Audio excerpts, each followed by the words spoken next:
ଜଟଣୀ ହାଟ ବଜାର ଗୋପୀନାଥପୁରରେ ବୋତଲ ଭିତରେ କ୍ରିସମସ୍ ସୂକ୍ଷ୍ମ କଳାକୃତି କରି ଚର୍ଚ୍ଚାରେ ଶିଳ୍ପୀ ଏଲ୍ ଈଶ୍ୱର ରାଓ।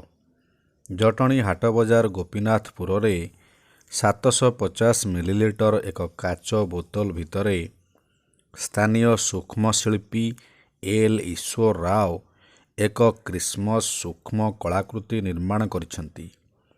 ଏହାକୁ ନିର୍ମାଣ କରିବା ପାଇଁ ତାଙ୍କୁ 5 ଦିନ ସମୟ ଲାଗିଥିଲା। ଏହି କଳାକୃତିର ଉଚ୍ଚତା 3 ଇଞ୍ଚ ଓ ଓସାର 2.5 ଇଞ୍ଚ। ଚକ୍ ଓ କାଗଜରେ ସେ ଏହାକୁ ନିର୍ମାଣ କରିଥିଲେ। ଆଜି ଦିନ 1 ଘଣ୍ଟିକା ସମୟରେ ସେ ଏହାକୁ ପ୍ରଦର୍ଶିତ କରିଛନ୍ତି। ତେବେ ଆସନ୍ତୁ ଶୁଣିବା ଏ ନେଇ କ'ଣ ପ୍ରତିକ୍ରିୟା ରଖୁଛନ୍ତି ଶିଳ୍ପୀ ଏଲ୍ ଈଶ୍ୱର ରାଓ।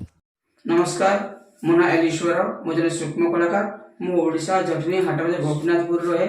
मु सब वर्ष बोली ए वर्ष क्रिसमस डे को नै मु गोटे काम करछि। 750 ml बोतल भितरे मु गोटे छोटियाडा चर्चटा तैयारी करथिली। तार हाइट होछि 3 इंच और चौड़ाई होछि 2.5 इंच। ए काम करिया पे मते 5 दिन समय लागला। और एथर मु व्यवहार करछि केवल चॉकपीस और पेपर। मु कला माध्यम आपण समस्त को क्रिसमस डे रे शुभेच्छा जणाउछि। और मु जो क्रिसमस डे रे प्रभु जीशु ख्रीष्ट निकट रे यह प्रार्थना करछि जे ए संसार रे शांति समृद्धि और भाईचारा प्रतिष्ठित हो। धन्यवाद।